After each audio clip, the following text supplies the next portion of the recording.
Assalamualaikum warahmatullahi wabarakatuh. Di sini kami dari kelas studi kelayakan bisnis 6I akan mempresentasikan hasil kerja kelompok kami, yaitu teman belanjamu. Ini merupakan bisnis jasa yang berupa aplikasi pengingat budget belanjamu. Anggota kelompok kami terdiri dari Trimiliarana NIM 455, Yulia Erlinda Putri NIM 457, Evita Widiana NIM 461, dan Anida Utami Putri NIM 480. Latar belakang ide bisnis kami dikarenakan pada dewasa ini, perilaku konsumtif merupakan suatu fenomena yang umum terjadi di sekitar kita, terutama masyarakat yang tinggal di kota-kota besar. Konsumtif merupakan perilaku memakai produk yang belum selesai. Artinya, produk yang dibeli sebelumnya belum habis, namun sudah membeli produk yang baru dengan jenis yang sama dengan merek yang berbeda. Padahal, produk sebelumnya masih dalam keadaan baik-baik saja dan masih layak dipakai. Pelaku utama gaya konsumtif adalah kelompok usia remaja. Hal tersebut terkait dengan karakteristik remaja yang mudah terbujuk dengan hal-hal yang menyenangkan, ikut-ikutan teman, dan cenderung boros dalam menggunakan uang. BPS mencatat sejak tahun 2010 hingga tahun 2014, total konsumsi masyarakat Indonesia meningkat hingga 56,13%. Ini menurut data BPS pada tahun 2015. Gaya hidup konsumtif ini harus didukung oleh kekuatan finansial yang memadai. Jika perilaku konsumtif ini terus-menerus terjadi pada seseorang, maka menyulitkan kondisi finansialnya di masa depan. Maka, dengan masalah tersebut, ide bisnis yang dibuat ini dapat memberikan solusi bagi seluruh lapisan masyarakat, khususnya para remaja yang menyukai perilaku konsumtif untuk mulai membuat anggaran keuangannya.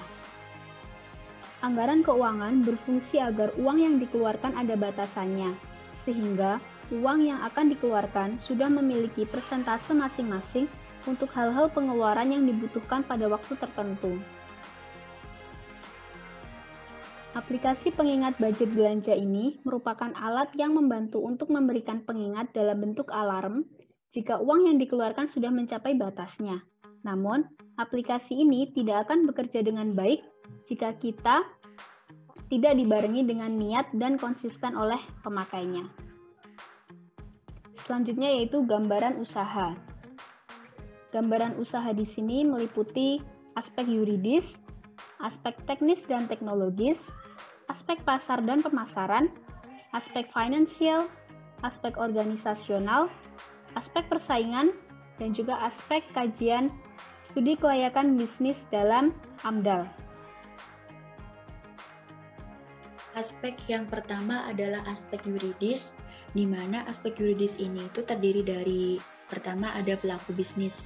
Pelaku bisnis dari ide yang kami buat ini ada Trimiliarana, Yulia Erlinda, Evita Widiana, Anida Utami Putri.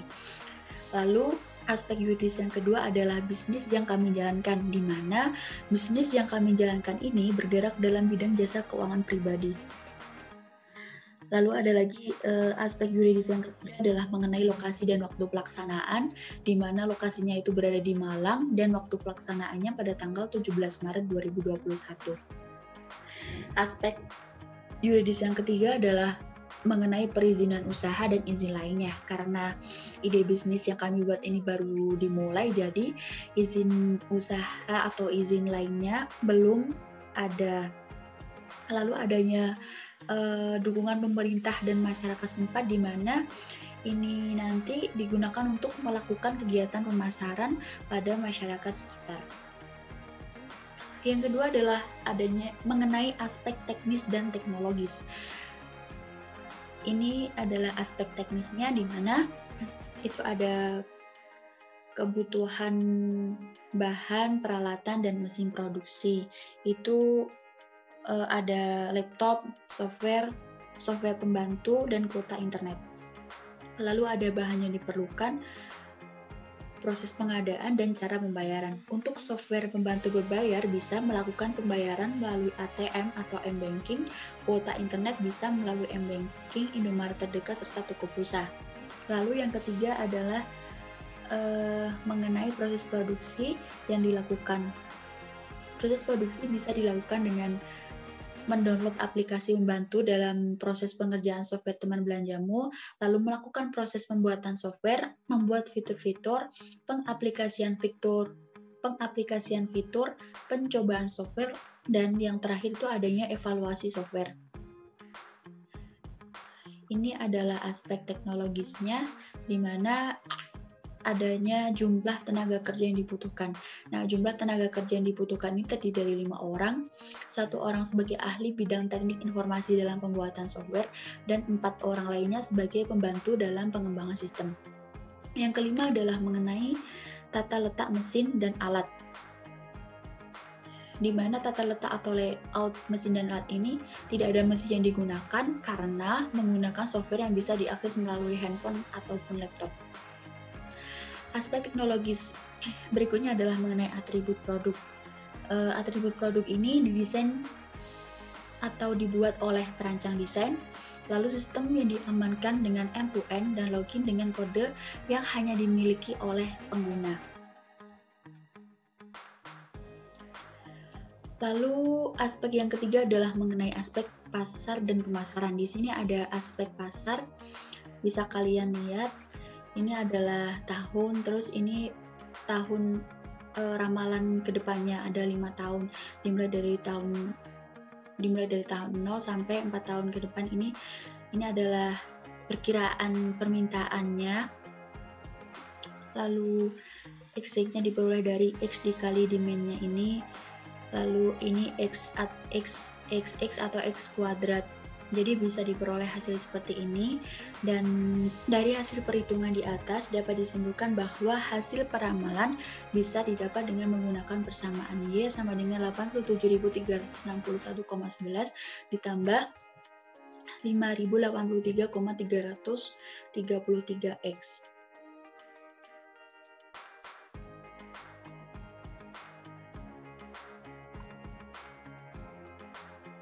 Yang keempat ada aspek pasar dan pemasaran yang terdiri dari aspek pemasaran. Terbagi yang pertama ada segmenting, terdiri dari geografis untuk semua wilayah, demografis untuk kalangan remaja hingga orang tua yang sudah memiliki penghasilan dan penghasilan jatah bulanan dari orang tua. Sosiologis yaitu konsumtif dan kelas sosial middle up. Untuk psikografis yaitu dengan tujuan agar konsumen tidak konsumtif dalam berbelanja atau pemenuhan kebutuhan sehari-hari, mengetahui alur uang yang dikeluarkan, dan menggunakan uang dengan bijak.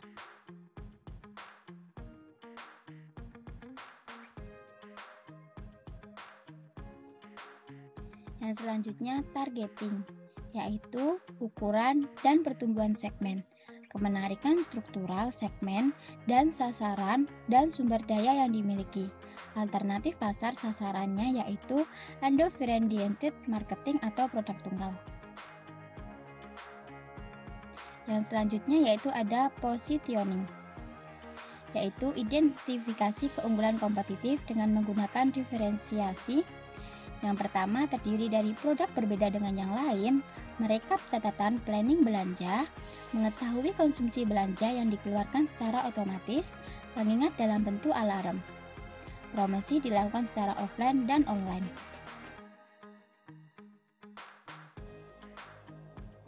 Yang kelima ada aspek finansial, biaya investasi dan modal kerja, yaitu untuk jenis biaya studi kelayakan sebesar 1 juta, peneliti dan pengembangan produk sebesar 3 juta, uji coba produk sebesar 2 juta dengan total studi kelayakan sebesar 6 juta. Untuk biaya aktiva tetap yaitu terdiri dari peralatan kantor yang dianggarkan 250.000. Untuk total keseluruhan biaya investasi dan modal kerja yaitu sebesar 6.250.000. Untuk cost of capital yaitu modal terdiri dari modal sendiri sebesar 10.250.000.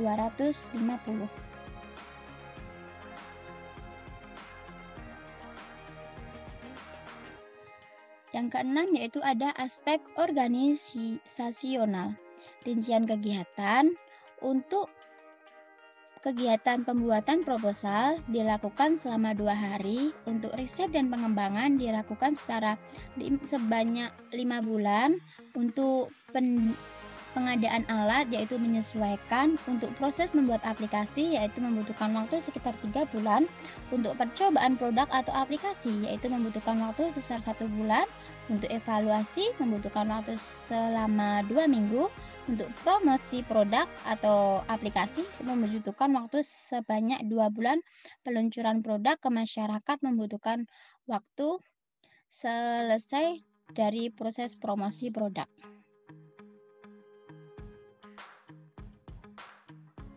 Aspek organisasional yang kedua yaitu desain jabatan dan keahlian.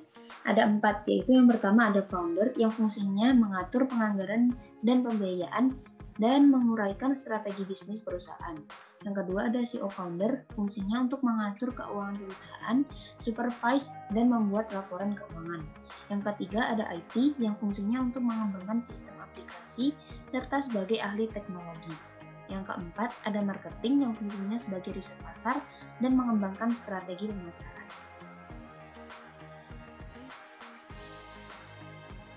Struktur organisasi yaitu yang pertama paling tinggi dipegang oleh founder, di bawahnya ada CEO founder, dan yang bertugas untuk melakukan kegiatan operasional ada IT serta marketing.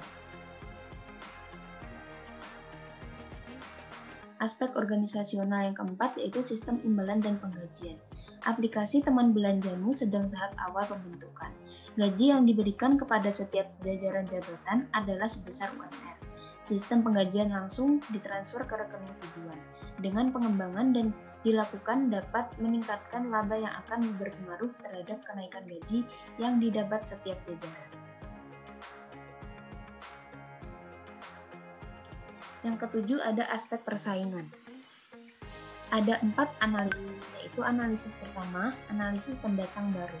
Ada teknologi yang tinggi, economic of scale, loyalitas pengguna, peraturan pemerintah, product differentiation, dan hak paten. Yang kedua ada analisis pemasok. Ada alat mudah didapat dan harga sesuai dengan kualitas produk. Yang ketiga ada analisis pembeli, yaitu menyediakan versi gratis dan webinar gratis, serta fitur edukasi. Yang keempat ada analisis produk pengganti. Ada pengoperasian yang lebih mudah, gratis atau tidak berbayar, dan tersedia di versi iOS dan Android.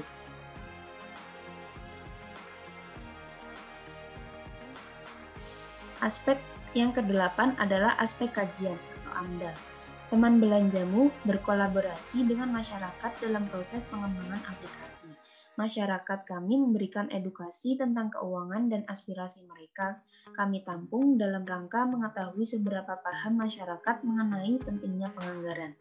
Kami juga mengelola limbah yang kami hasilkan agar lingkungan dan bumi ini tetap terjaga dan lestari. Dengan begitu, profit yang kami dapatkan dapat bermanfaat dan berkah yang merupakan sebuah hasil dari terpenuhinya tanggung jawab kami.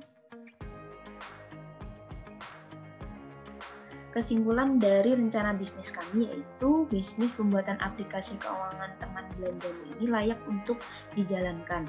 Dari ketujuh aspek studi kelayakan bisnis telah memenuhi kriteria layak.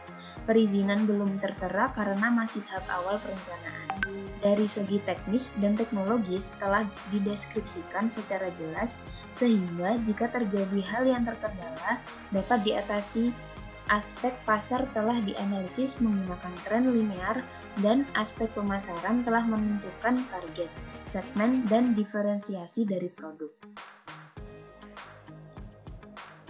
Selanjutnya, dari segi finansial telah menghitung modal yang harus dikeluarkan dan biaya yang menyertai.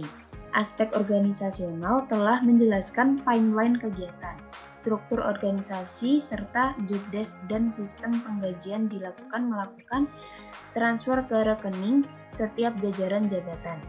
Dapat menganalisis ancaman yang mungkin terjadi serta keunggulan produk. Kesadaran dan tanggung jawab lingkungan telah dipenuhi dengan bijak dalam mengelola limbah dan berkontribusi kepada masyarakat.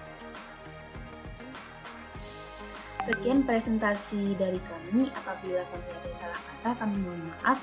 Wassalamualaikum warahmatullahi wabarakatuh.